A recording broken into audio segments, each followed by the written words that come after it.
Gopijana Vallabha Girivaradhari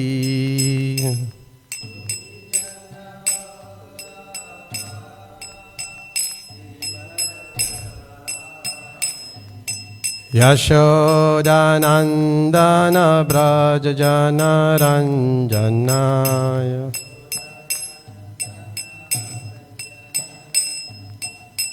Jamuna Tira Vanachariyam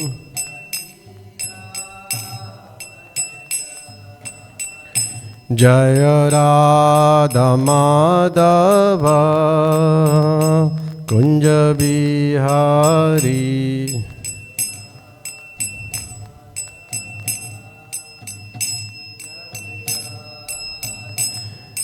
Gopijana Vallabha Girivaradhari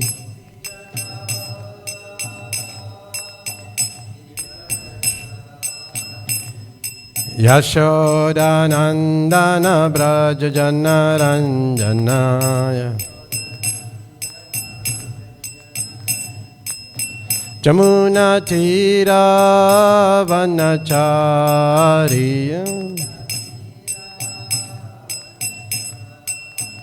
Jaya Radha Madhava Kunja Bihari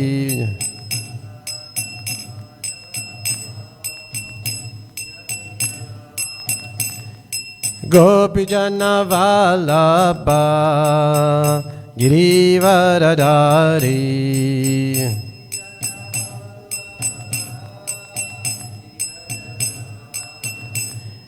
Yashodanandana Brajajana Ranjanaya Jamuna Tira Vanacharya Jaya Radha Madhava Kunja Bihari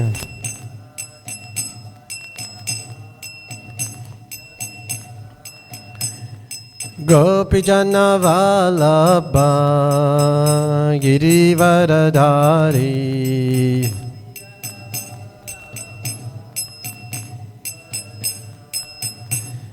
Yashodanandana Brajajana Ranjana Jamuna Tira Vanacharya Yamuna Tira Vanachari Yamuna Tira Vanachari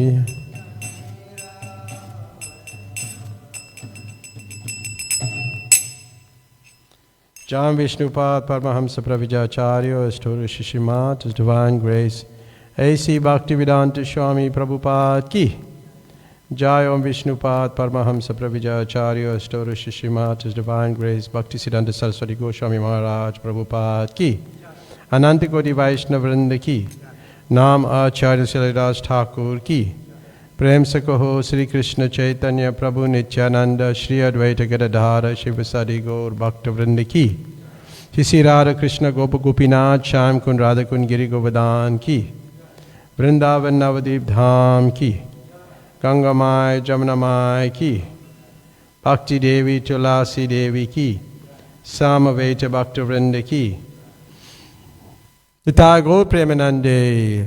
All glories to the assembled devotees. All glories to the assembled devotees. All glories to the assembled devotees. All glories to the assembled devotees. All glories to Shri Guru and Shri Gauranga. All glories to Srila Prabhupada. Srila Prabhupada ki. Hare Krishna.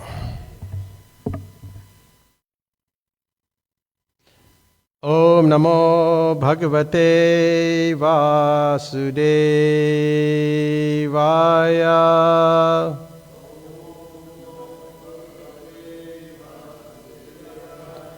Om Namo Bhagavate Vasudevaya.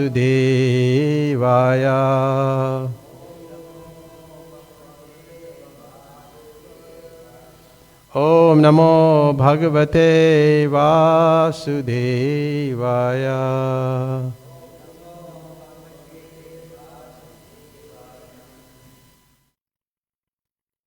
Just give me a minute.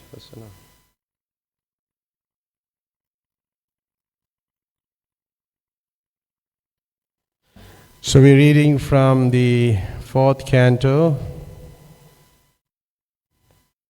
chapter 22, text number 56.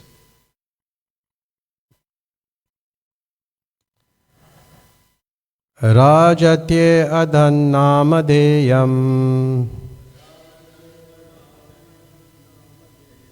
Soma Raja Ivapara Suryavad Visrajan Grinnan Pratapamscha Bhuvo Vashu Rajetya Adanamadeyam Soma Raja Ivapara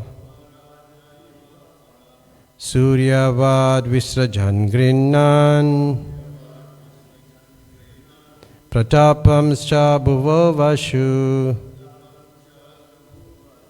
Rajetya Adanamadeyam Soma Raja Ivapara Suryavad Visajan Grinnan Pratapamscha Bhuvo Vashu Rajatye Adanamadeyam Soma Raja Ivapara Suryavad Visajan Grinnan Pratapamscha Bhuvo Vashu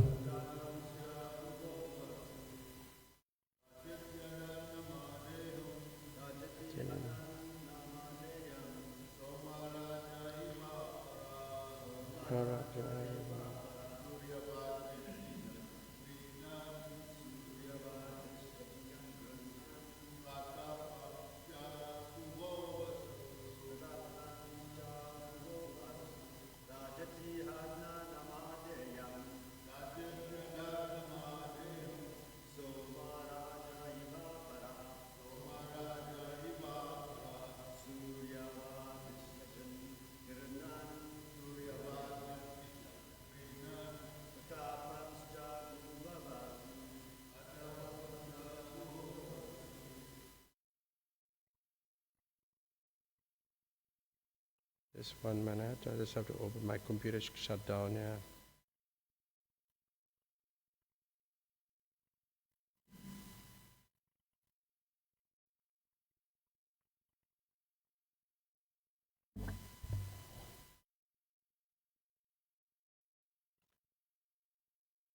Raja, the king, iti, thus, adat, took up, Namadeyam, of the name, Somaraja, the king of the moon planet, Eva, like, Apara, on the other hand, Suryavad, like the sun god, Visrajan, distributing, Grinnan, exacting, Pratapan, by strong ruling, Cha, also, Bhuva, of the world, Vasu, revenue.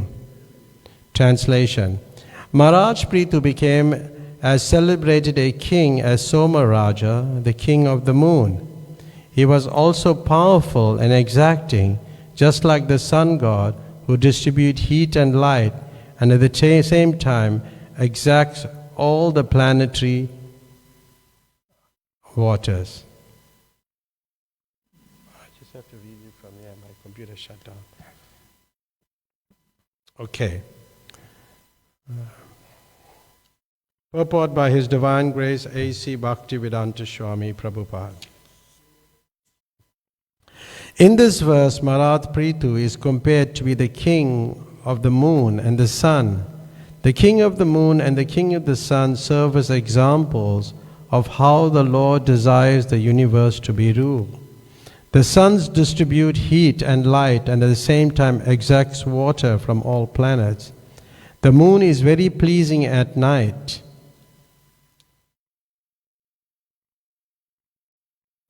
The moon is very pleasing at night, and when one becomes fatigued after a day's labor in the sun, he can enjoy the moonshine like the sun god. Prithu Maharaj distributed his heat and light to give protection to his kingdom. For without heat and light, no one can exist. Similarly, Prithu Maharaj exacted taxes, and having such strong orders to the citizens and government that no one had the power to disobey him. On the other hand, he pleased everyone, just like the moonshine. Both the sun and the moon have particular influences by which they maintain order in the universe, and modern scientists and philosophers should become familiar with the Supreme Lord's perfect plan for universal maintenance. So, this is a very wonderful purport, a short purport, given by Prabhupada. And we will try to analyze or go through the purport step by step.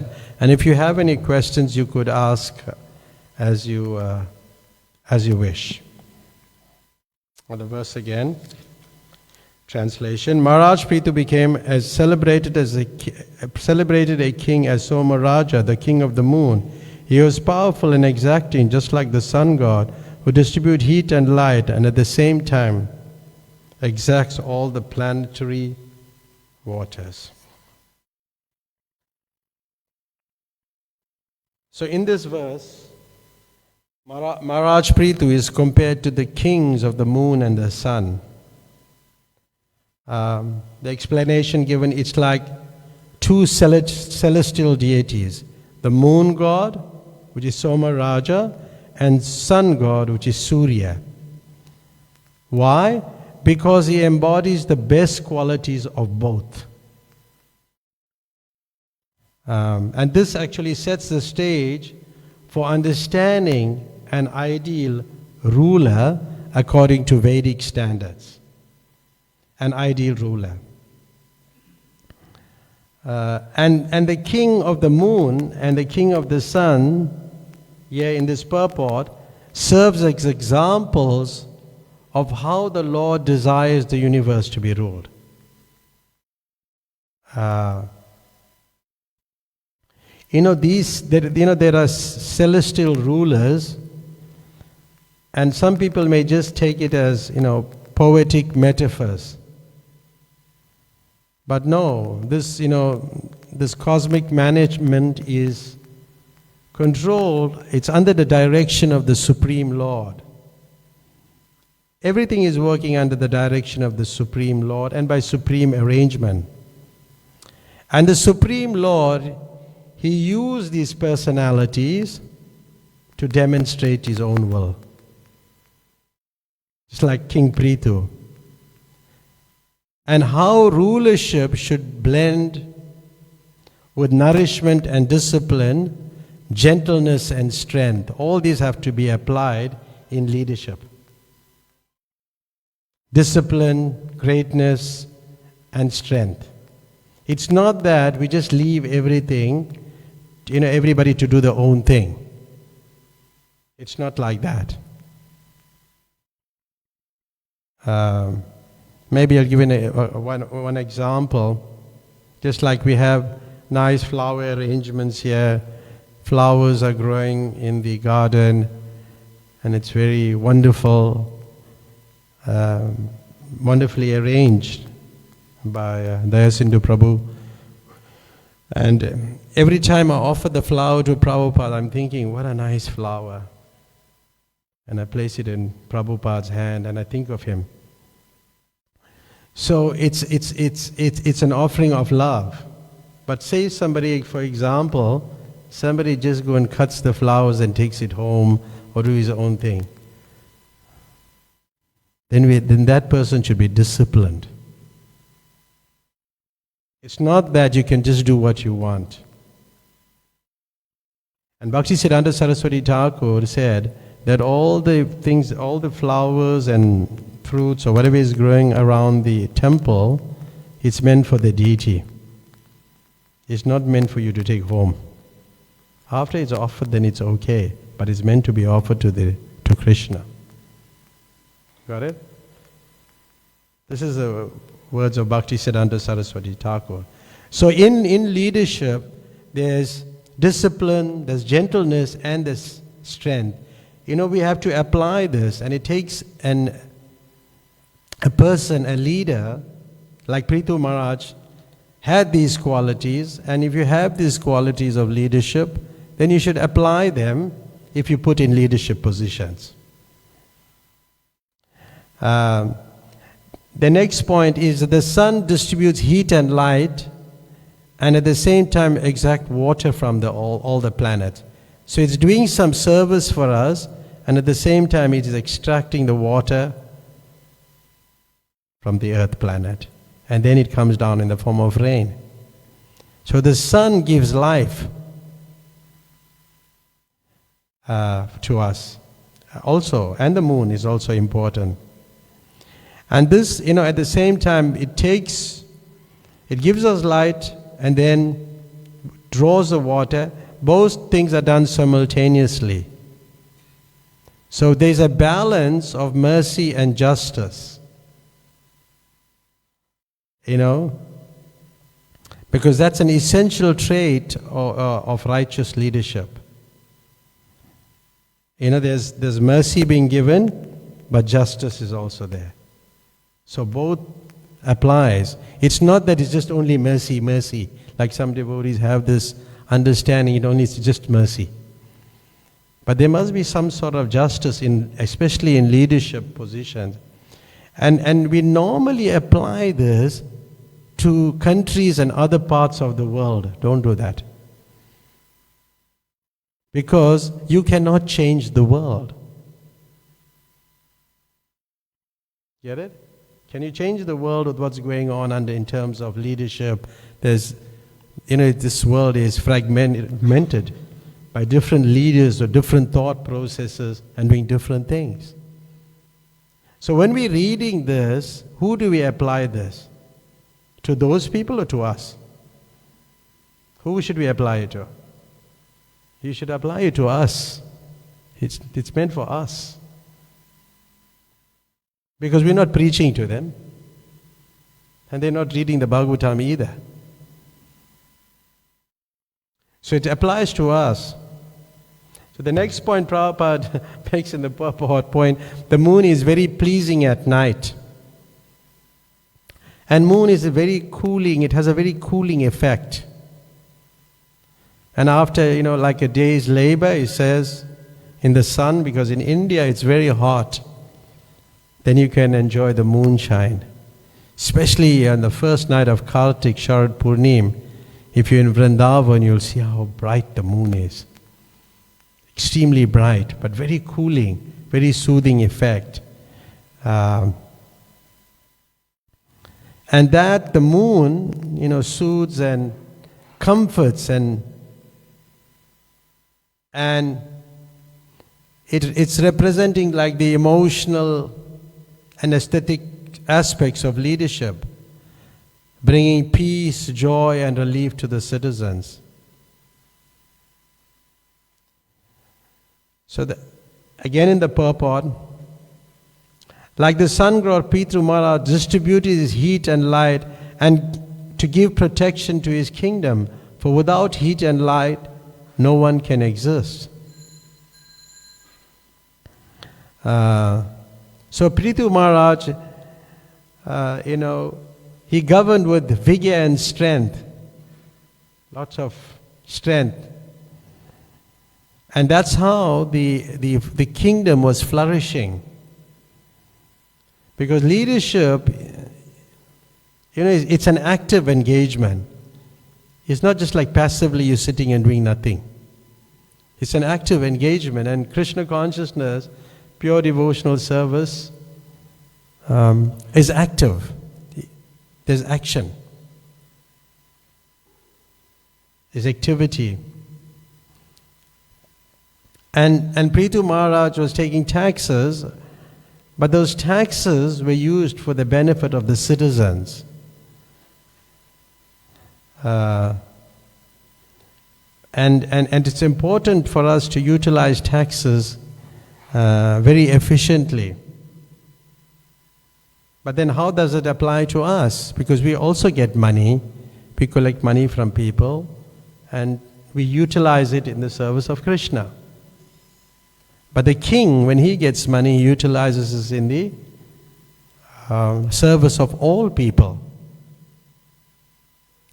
And if you cheat the state for taxation or cheat the state for taxes, it's a serious offense.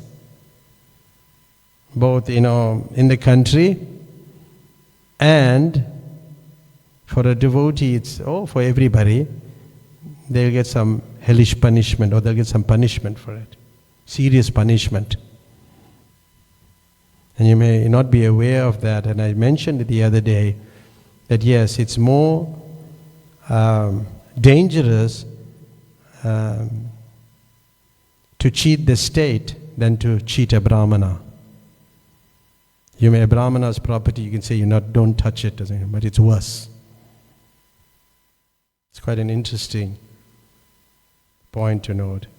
So therefore, we don't cheat the state. I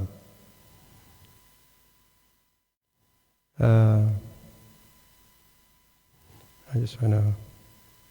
Yeah. So Prithu Maharaj is the model of an ideal Vedic kingship, like discipline, gentleness, strength, beauty, all these things, and the way he governed.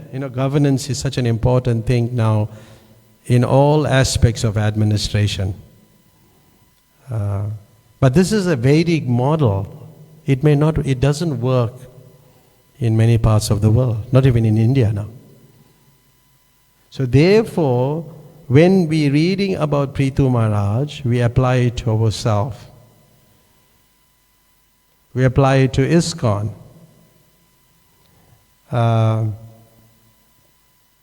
It's like, the temples are the embassies of the spiritual world. The temples and all other centers where Krishna is worshipped, those become the embassies. Just like, if somebody take shelter in the American embassy, the South African law doesn't apply to them. Get it? The South African law doesn't apply to them. So when we take shelter of Krishna, then we're in the spiritual realm. So these embassies have to be protected by good leadership, good management. There's a difference between a manager and a leader. A leader, Sisi Radharanath ki, a leader is responsible for giving inspiration. Anybody can manage. Anybody can manage things. You can employ people to manage. But you cannot employ an inspirationalist, a person who's got inspiration, because it comes out of love and affection and surrender to Krishna, where he voluntarily gives this. So, in Bhagavad Gita, we hear about leadership. That verse 321, what's it, Jai? Yajyadatari Shreshas Tattade Vitarojana Sapramatam Kurute Lokastaranuvartate. Whatever action great man perform, common men follow, and whatever standard is set by exemplary acts, all the world pursues. So this is relevant, to Prithu Maharaj, because he set the standard, how one should behave, how you balance justice and mercy, discipline among citizens. So this is Prithu Maharaj. And he, and that verse 413 of Gita, Chaturvarna Maya Shishtam, talking about the Varnashram system, how they divide society.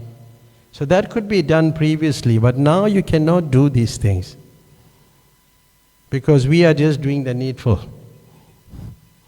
Whatever is meant to be done, we just have to do. But people have certain abilities and acumen to do certain things. So in the Vedic system that was applied, but you can still apply certain principles. Like if somebody is good at something, then okay, you can do that. So he also feels inspired. So the king, Prithu, he protected and upheld that Varnashram system. Because why? That's the Lord's social system. And by doing these prescribed duties, there was like a sort of harmony.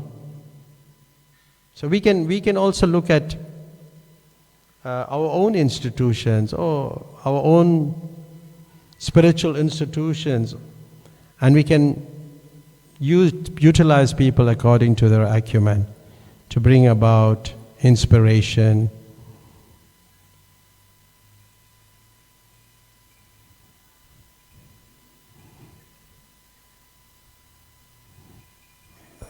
I'm just waiting for him to leave.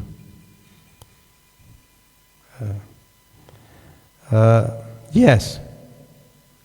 Because by performing your duty, one worships the Supreme Lord just by doing his duty.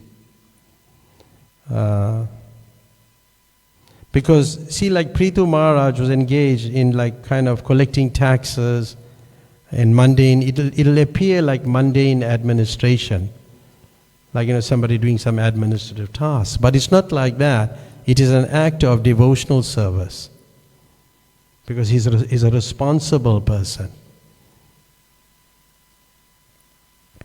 And the leader always have divine qualities.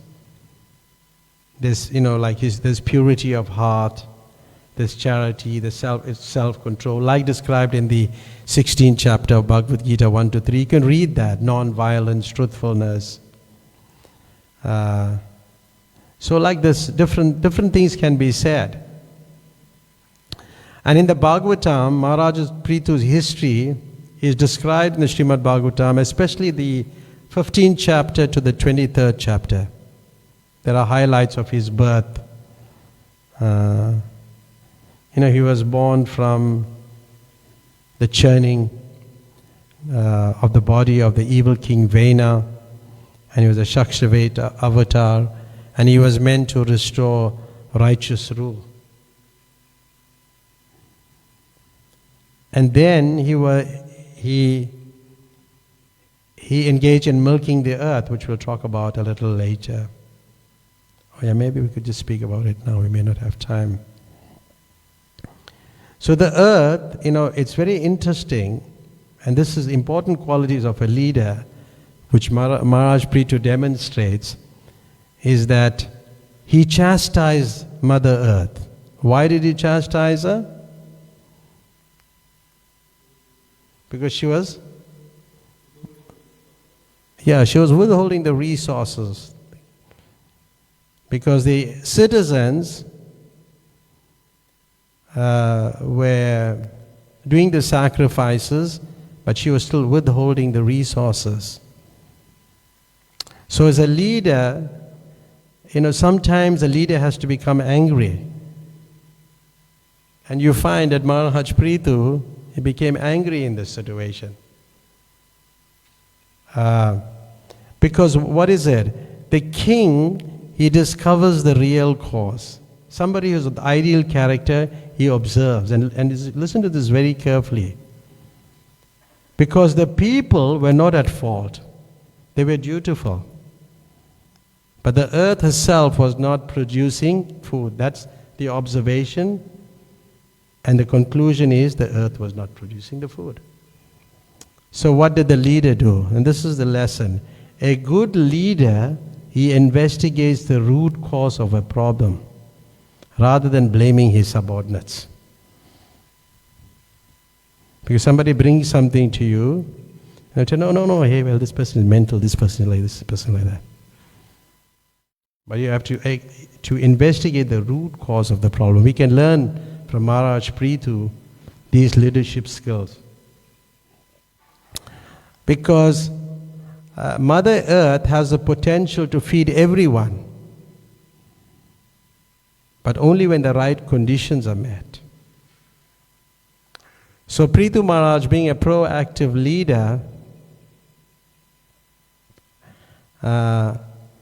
he didn't delay or deflect the responsibility, because sometimes when you bring things up, it must be, you must be decisive and you must take some action.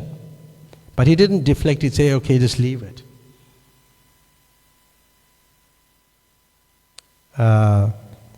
He picked up his bow and he wanted to kill Mother Earth. Because this is very interesting, he was ready to act for the welfare of others.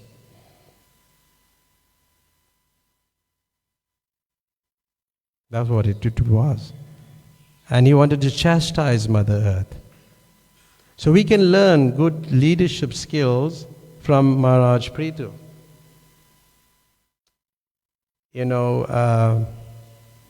Like talking of welfare of others. Like even Srila Prabhupada sometimes became angry, in different situations. But he exhibited his anger when it was necessary. When it was necessary, then he exhibited his anger. And but then again, he balances it. But what about the welfare of the devotees? He was also concerned of the welfare of the devotees. And before I came here, I just read one pastime of Srila Prabhupada with Bhagavat Prabhu, who was, there was a Guru Puja going on. And in this Guru Puja, there were like hundreds of devotees, and Prabhupada was being worshipped. And he noticed that something was wrong with his foot.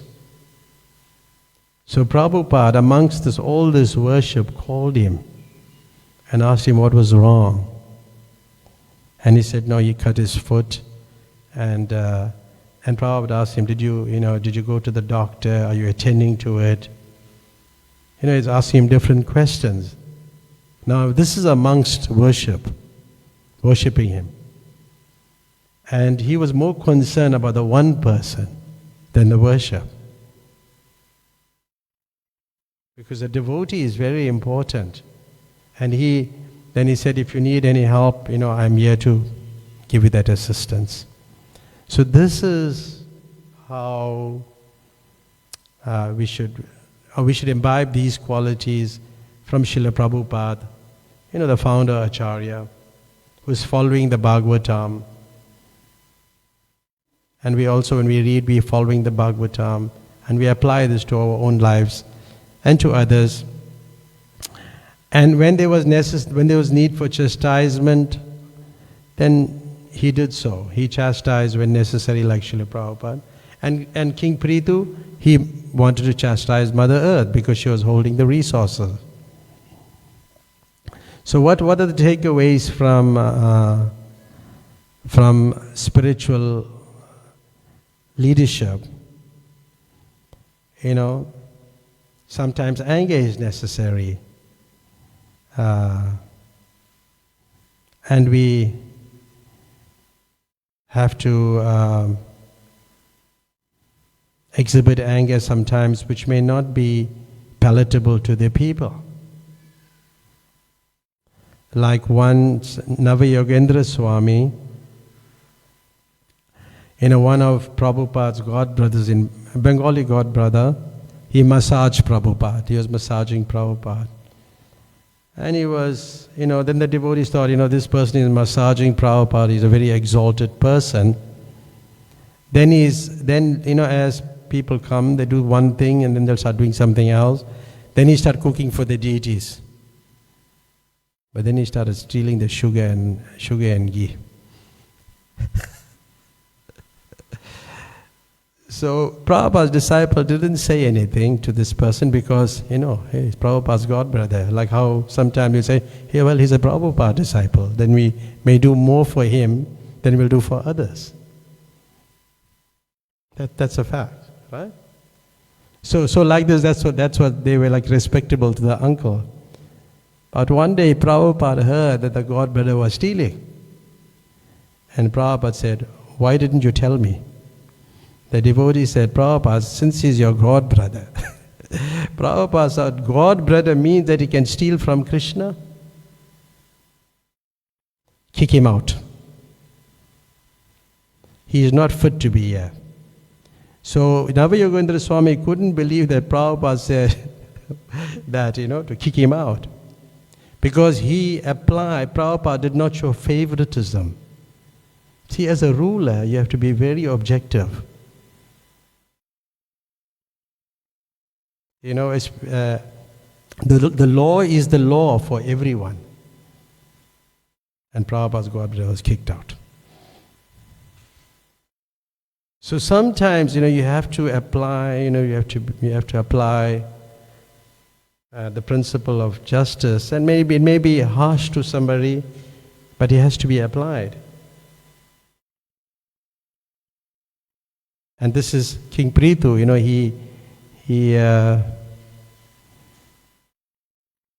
he got angry with Mother Earth.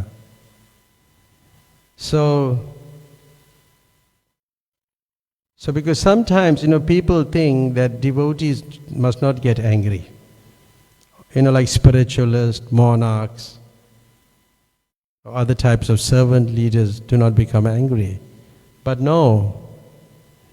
At times we get angry because that anger is not based on sense gratification, like we're getting gratification, we are becoming happy to chastise somebody. No, but this anger is sometimes a sign of love. It's like a parent becomes angry with a child because of the child's behavior. But they wish the best for the child, so they may become angry with the child. Because if the parent does not become disturbed when the child does something harmful to himself or to others, it would be a sign that their affection was weak. So anger sometimes comes from concern. And if we just like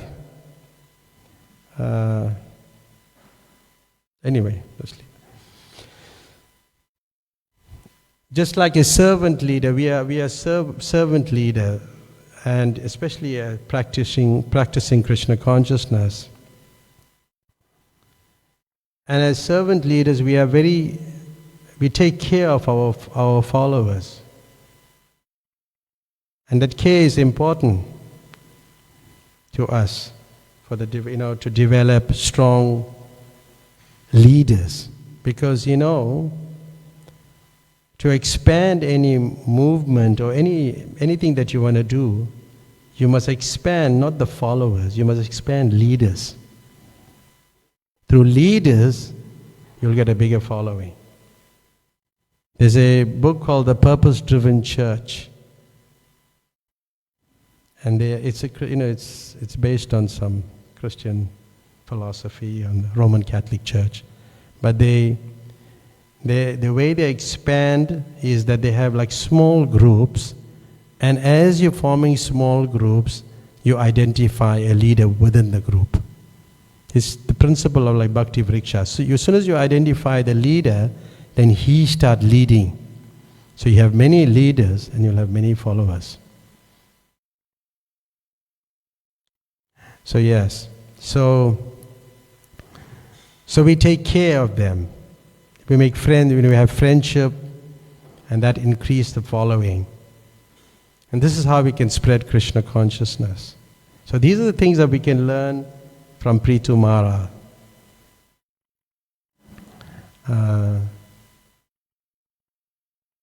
See, like King Prithu, he became angry because his citizens were starving. You know, if somebody is starving, then he has to do something as a leader. Just like once in Calcutta. In Calcutta, they're having lots of difficulties in the Calcutta temple. At that time, it was a small temple. The devotees were practically starving. Like one person was like a huge size devotee, like quite well built. He was squeezing the wicks from the ghee wicks. He was squeezing the ghee to have it. That's how bad it was in the early days. And it was difficult. And when Prabhupada came, he was like, he had to do something. And then he had a meeting and he was explaining, he explained them about management, how to manage, how you should have regular meetings and record everything in a book. What do you call ISKCON? ISKCON means not meeting, meeting, but in the sense that it means desirable association. It doesn't mean a place where you give complaints. So it's desirable association. Yeah, that's what it means. So, he said they should meet, discuss, and decide like that. So yes, this is good leadership. We must remind ourselves from time to time that God loves everyone. And that whatever love we feel is in service to God. What's that verse, the 9th chapter, text 29, Jai Sachinandan? Sorry to disturb you, but 9:29. Samo sarve bhuteshu, nama dveshu asti na priya, ye bhajanti, tumam bhaktyaya mayitu tesu chapiyaham. I envy no one, I'm equal to all. So God loves everybody in that sense. But somebody who renders, devotion and service to Him, then He loves them more. It's like ordinarily, when somebody does something for you, you like everybody, but somebody does something for you, you tend to love them a little more. It's natural. It's only natural.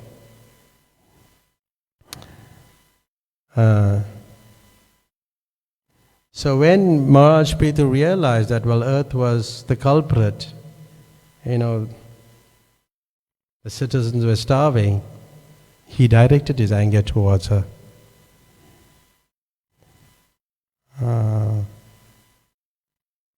And you can see this, shows like how the leader, quickly when he realized that, these people are suffering and they needed him, he was there for them.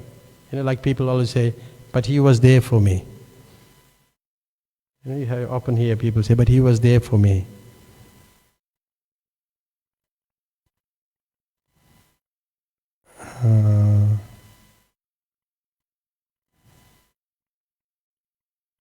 There's something else that I wanted to do. I don't have much time. There's so much we could speak on the subject matter.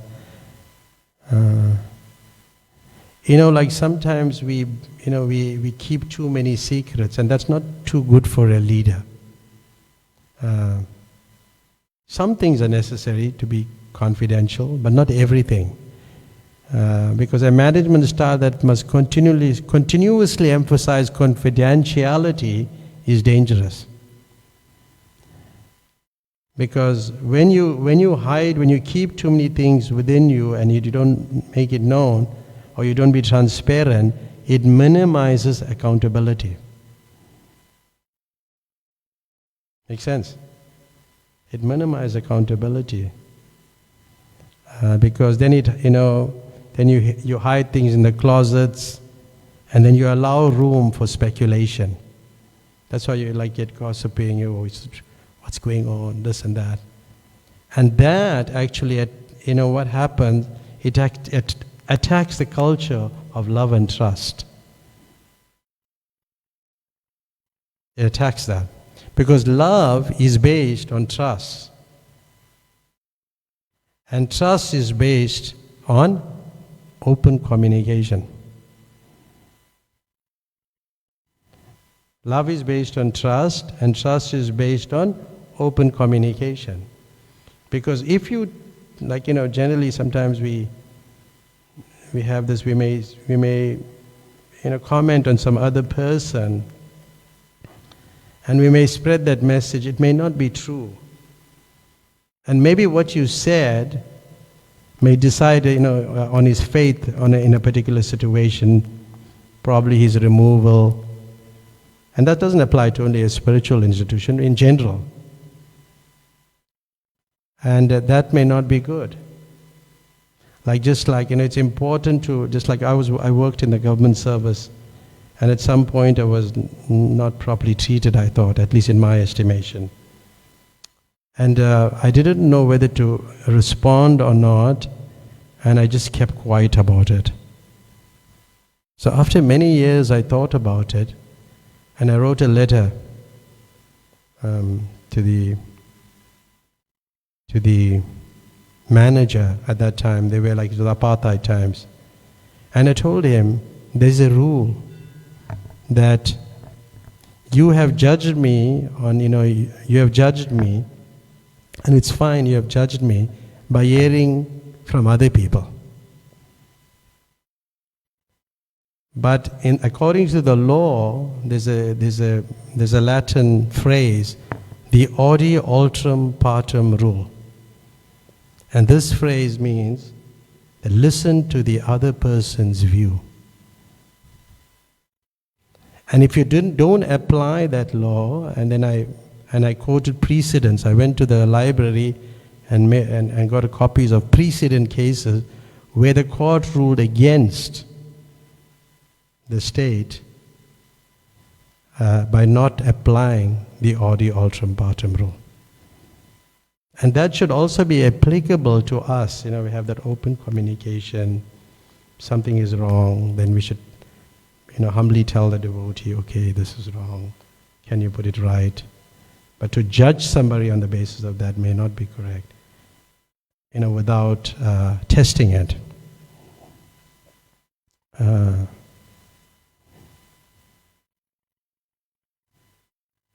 Then, like saintly persons are everybody's well-wisher. Like Srila Prabhupada always signed off. How did he sign off? Your ever well-wisher. Your ever well-wisher. And one day, I think it was in 2002, I was in Vrindavan, and there was a devotee, his name was Gagamuni. And he said, and he was saying, he was just talking on this, your ever well-wisher. And he broke down crying, because he felt that Prabhupada loved the people so much that he wished everybody well. He wished everybody well. So yes, there was another point that I thought that I will just speak on one more point and then we'll stop. There's so many things on leadership.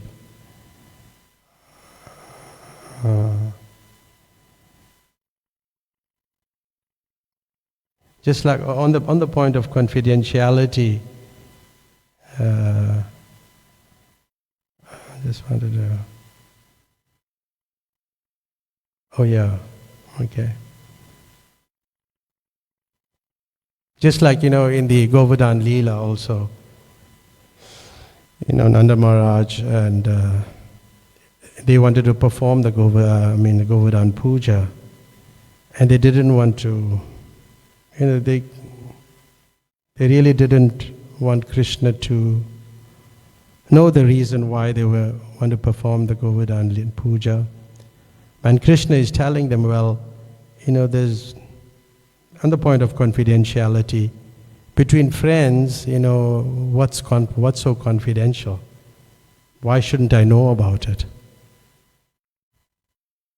Why shouldn't we? Why shouldn't I know? Because there's no duality between friends and enemies, because these are saintly people. This is how we should see things.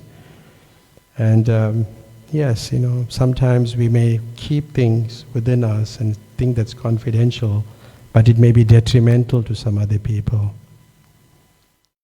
So Prithu Maharaj was very transparent and yes, very transparent. So we'll stop here and we'll take any comments or questions. Anybody raise anything from what I was saying? Please do so. You have some minutes to do that.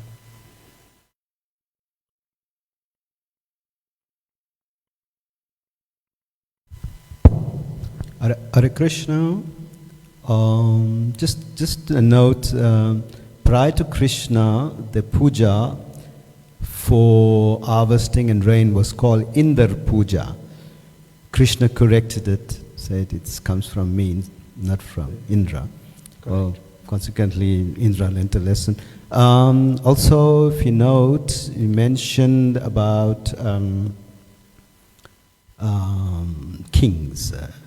Kings were chosen by hierarchy under the guidance of Brahmins, and not ever democracy. So just a note. Hare Krishna. Yes. Yeah, the Brahmanas were responsible, Well, you can see from Prithu Maharaj was installed by the Brahmanas. So, yeah, because the brain class gives direction. So that's what's lacking in society nowadays. Yes. Anything else? Anybody?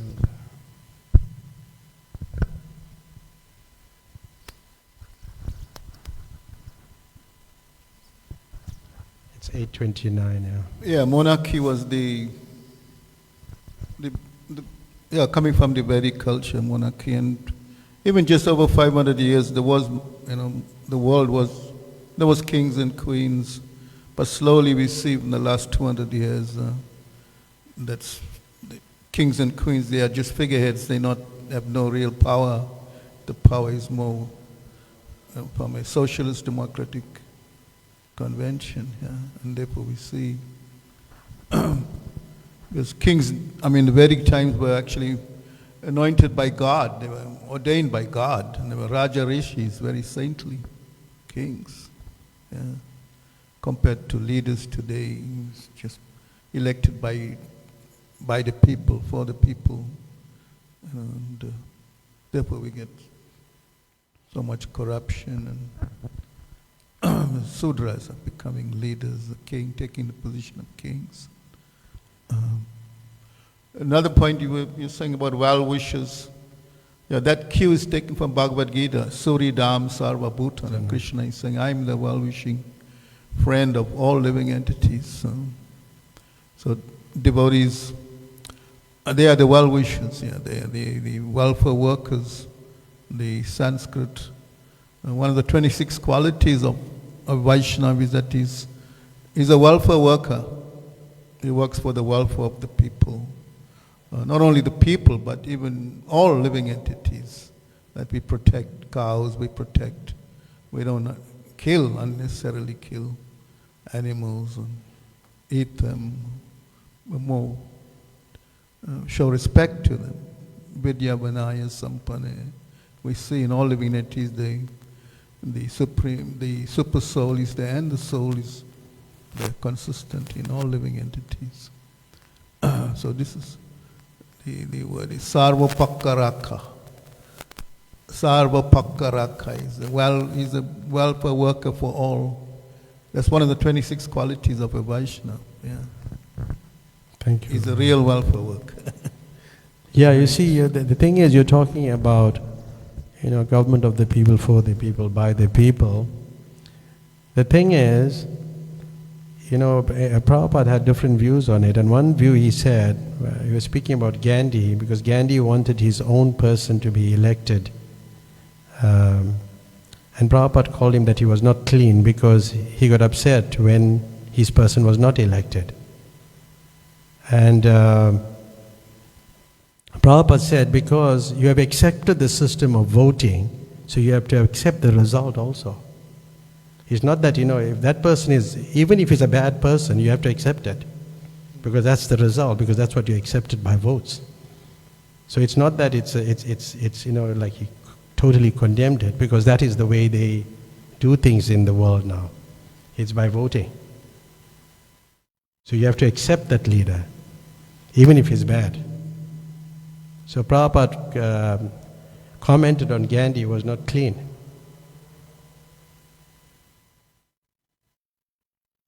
So yeah, it's quite an interesting point. But yes, Suhida Sarva Bhutanam Gyatpamam Shantim Richati. Yes, a well-wisher and welfare the best welfare worker is a devotee, because he's working for the welfare of the people with nothing in return. He doesn't want anything. He just does the service and that's it. Hare Krishna. Thank you. So yes, it's 8:33 and I started at 8:35.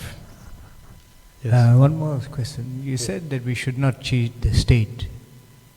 I understand that, but you see in our case, in the country that we are living in, the state is the opposite way around. The state is cheating the people, the citizens. So the state is cheating you, you mean you must cheat the state? No, it's not that.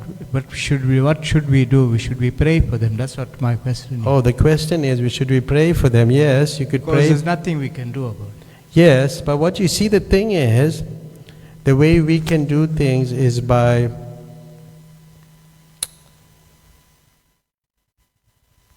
chanting Hare Krishna ourselves. We purify ourselves.